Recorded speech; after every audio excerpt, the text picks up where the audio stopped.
Coach, if you want to kind of give a quick overview of the first week of practice maybe, and then we can take some questions and go from there. Yeah, not quite a first week yet. We basically have had 2.5 practices. Yesterday we got hit by the lightning and had to get off the field, which is unfortunate. I was looking forward to it. It was our first day in shoulder pads. But I think our guys have done well. We've got a lot of carryover. We've got a lot of new guys that add competition.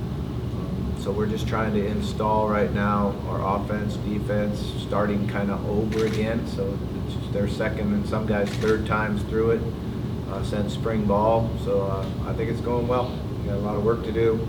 We got to work to get better every day, push each other, offense, defense, competition for depth chart and special teams. I like our depth on special teams. I think we see a lot of improvement there as far as who's going to compete for positions. So that's kind of exciting for me, and then to have those specialists back is a great deal. You say start over. Well, why do you guys kind of do that going into the first week? And well, what you do is you install the offense and defense in spring ball. So you put so much in day 1, so much day 2, day 3, and then you do it again in the summertime. So now we do it again in the fall. And I've always felt like if you install something 3 times, well, they need to get it by then. Some of the guys are new, obviously, so this is not their third time through it. They're having to spend some extra time. We're counting on some of our vets to help them communicate on the field, let them know what's going on. But it's been good. How advanced do you see your guys right now, just kind of being along there and being able to install new things? I've heard them talk about how thick the playbook can be sometimes. Yeah, it's not as thick as it used to be. We've kind of had to adapt to the new college football, free agency, I call it. So we're bringing new guys in, but we haven't expanded our playbook a whole lot. Now it's a good sized playbook, and we have a lot of different things we can do. But what we're trying to do is get good at the base defense, the base offense, and then as the year goes on, use some of the different situational football that we've been good at before. So we got a lot of guys that need to learn and understand. And if you put in too much, then they slow down and don't play fast and don't get to have a chance to be the starter. So that's one of the things we're working at. So offensively, what might be different this year in terms of what we see on the field? Yeah, I think different might be our ability to run the ball with power and run the ball with consistency, help our play-action game, help us throw the ball deep a little bit more. I was really happy coming out of spring ball with Jacardier Wright, Selden Manning being back, Andrew Cunningham, kind of the different roles that we're using Latulis in, his ability to carry the ball out of the backfield, catch the ball as a receiver, catch the ball as a running back. So I think those will be a little bit different. The Stetson Moore transfer from Liberty is a special receiving tight end, something that we haven't had since we've been here. So his ability to get open, catch the ball, run after the catch, I think is something that really excites us as an offensive staff. How does it? You said you've always talked about setting up the run to make explosive plays down the field. Just where has Jacardier just kind of changed a lot of things in this offense when you've been able to see that, and just kind of what you envision going forward? Yeah, I think the first thing is his ability to take a 2-3 yard gain and make it into a 7 and an 8 yard gain. His power that he possesses, his ability to finish runs falling forward. That really helps you get to second and short, third and short. His ability to break through tackles and take it all the way. He's also got the speed to be a home run hitter, and he's a really good receiver out of the backfield. So his skill combination is what you would really like to have at a running back. And just looking at the roster, you listed Kevon as a receiver. Just it seems to be he's just going to be all over the place and kind of being a weapon for you guys. Yeah, he's going to line up as a receiver a lot. He's going to line up in the backfield a lot, be able to mix them up. But we're trying to figure what exactly his role is going to be and get the best talented guys on the field together. So there'll be times when you see Kevon and Selden in the backfield together. There'll be times when you see Jacardier and Andrew Cunningham in the backfield together. There'll be times when you see them line up at receiver, Kevon mostly, but Selden also.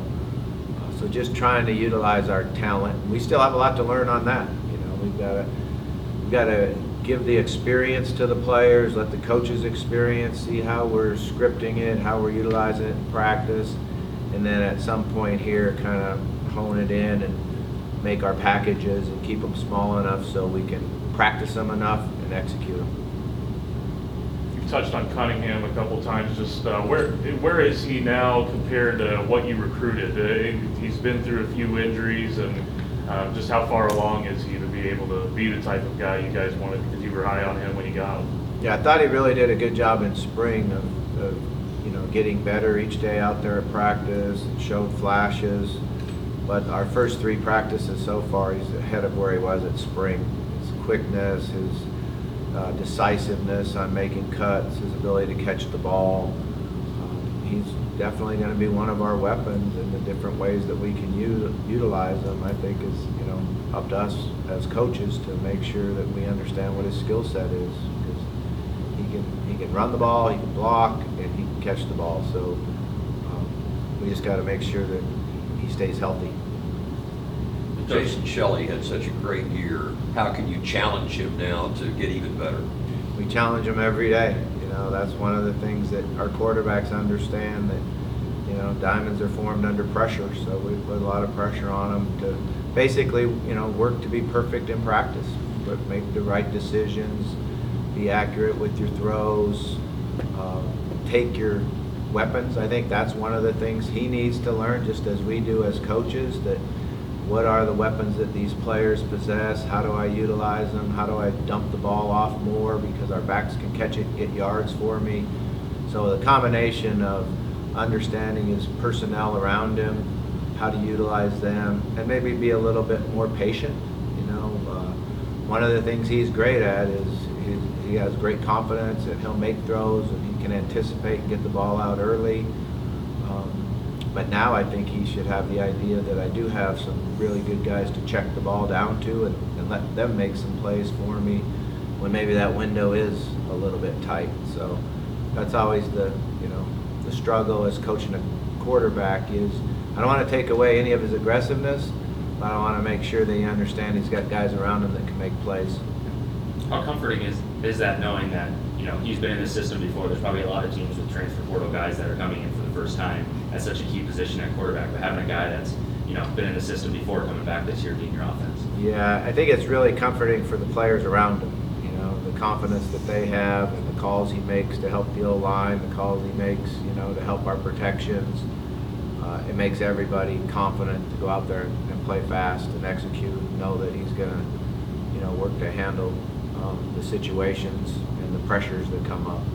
You talked about spring earlier and guys getting better in the spring. You've had a more normal preparation for this season than your other 2 seasons here. Do you see that helping you guys, and has that been nice to kind of have that full year? I mean, I think it'll help us, but everybody else had it too, so I'm not sure whether the chaos helped us or the normal spring helps us, but it was different for our players. They weren't used to having spring ball, the guys that were here with us, and it was an adjustment for us. Spring's hard. You just grind and you practice hard, and there's no game to prepare for, so it's a little bit different. You're out there longer because you got more players to give reps to. So that it was an adjustment period for them, but I thought they ended up handling it pretty well. You mentioned special teams earlier, and obviously Grant's getting a lot of recognition preseason and whatnot. I know you don't like to punt, but having him as a punter, how does that help in case you need him? Yeah, Grant's certainly been a big part of our success and us winning games. Not only a great punter to be able to flip the field, but his ability to get the ball inside the 15, the 10, the 5. He's had some critical plays that helped us win games. Jose's really good. His consistency and his work ethic and his ability to win games in the fourth quarter has really helped us also. So to have I think they're both special players. So to have the group is something that has really helped us, and we've relied on it. Circling back to Jason, I've heard you speak to how you'd like to see him be a Walter Payton Award type of player, just being in that conversation. I mean, rankings come out with him as a top quarterback in the FCS going in the year. And how important is it to you to kind of be able to help him get him there? Just been told he's undersized his whole career, and kind of in that conversation right now for some major awards. Yeah, I expected him to be in the running for Walter Payton because of the success he had last year. And when you're the player of the year in the Valley Conference coming back, you should be. That's how hard the conference is. That's how tough it is. So, but I think the thing that he understands is, you know, if and when he wins that award, it's a team award. It's the best player on one of the best teams in the country. That's how you win a Walter Payton. That's how you win a Heisman. Is you're the best player on one of the best teams in the country. So it becomes a pride for our offense and our team, and everybody on our team needs to take pride in the fact that him and Braswell are up for these awards, and let's all go win it as a team. And on Braswell, just how special of a player is that? We don't see too many of the stats. Instead, we see how much receivers get against him, and it's not much, and making big plays defensively. Just how special of a player is that to have at this level? Yeah, I mean, he's been stellar for us. His ability to return punts for touchdowns, get interceptions for touchdowns, take their best player out of the game and not allow him to have completions. We put him on their best player, and he does. He's such a competitor. He's such a great athlete. I think he's just going to continue to make plays. I remember when he returned the punt for a touchdown against South Dakota, our kickoff for a touchdown against South Dakota. I said, now you got to get us one on defense. And he said, I will. And he did. So that's nice. He can go make plays and return them for touchdowns. And then I think it was Illinois State where he got the other one that was an unbelievable play. So if he's going to intercept the ball, he's got a chance to take it all the way anytime he touches it. Now until September, what are you kind of focusing on? I know it's still early, just a couple practices this week, but what are you really trying to hone in on these guys? Yeah, number one is technique and fundamentals. I've always believed that's how you win games, is you get better at your technique and better in practice at it.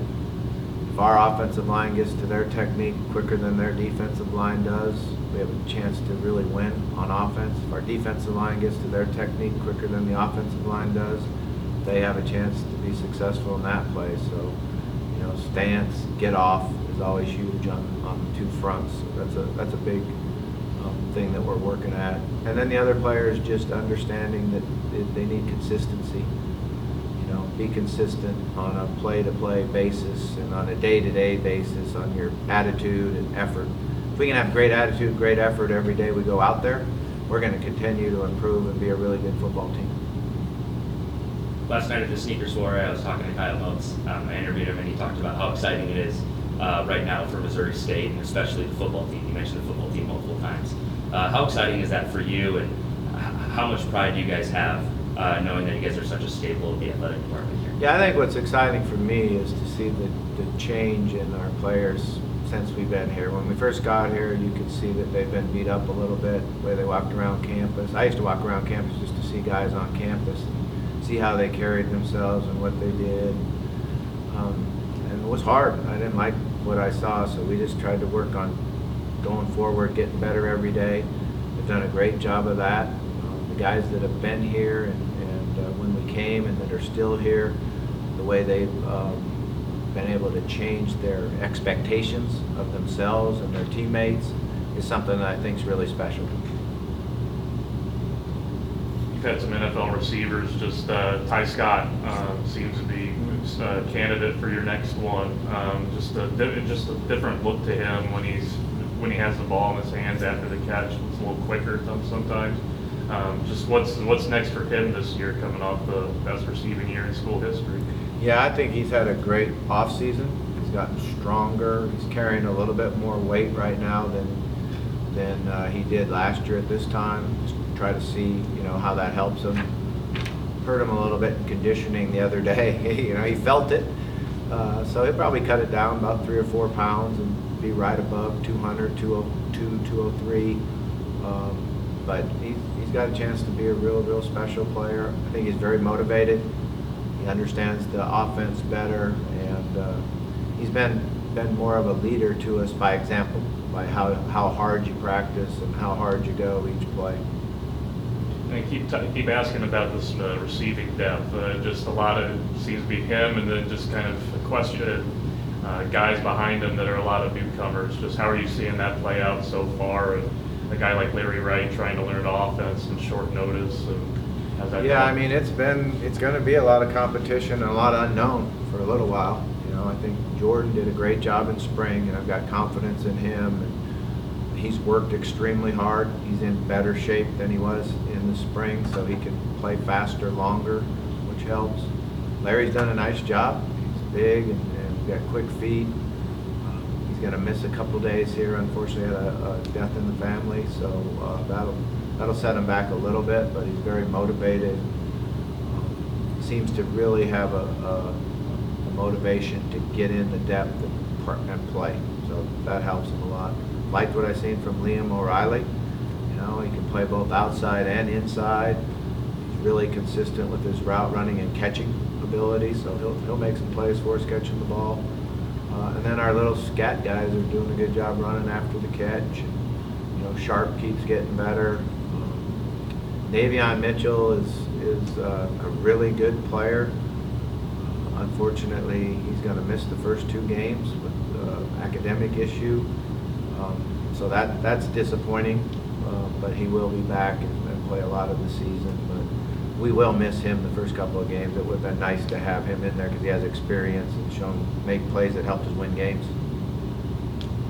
Offensive line, you seems to be you have 4 of the positions settled, have some competition at one of the guard spots. Just how has that been? And I know you're really excited about the growth of that group. Yeah, Mark Hutchinson is competing for it. DeVita, our new junior college transfer from Riverside, is doing a good job at competing for it. Ben Martinez is competing. They're putting a little pressure on the starters that are there already too, which is good because then everybody gets better. Brian's doing a good job at center, and I feel like we finally have a really good backup at center in Andrew Weens. That's always been an issue for us, is the backup center. Andrew's really smart, really quick, has picked up the offense, and I think, you know, he's going to be a good player down the line. He's got, I think, 3 years or 4 to play 3 years eligibility left, so that's a great thing. How do you feel about Thursday games? Good. I like Thursday games. I think it'll be exciting. You know, night games is always fun. Hopefully, when the one we play here at home, we can pack the stadium and our players would enjoy it. Is there any problem keeping them focused on game 1 when game 2 is the team that ended last season? No, not at all. We have a really good rivalry with Central Arkansas. You know, I think either team likes each other much. It's fun to go play them. Fun to have them come and play us here. We still feel like we left a couple out there that very first disastrous fall of COVID. But so no, we get ready for the first game. 5 touchdowns in the last 2:30 again for that one? Oh wow, that was crazy, wasn't it? Yeah. That was another Braswell touchdown, Yeah. kickoff return. You know. All right, anything else for Coach Petrino? All right, Coach, thank you so Thanks, much. guys. Thanks, Coach. Thanks, Coach.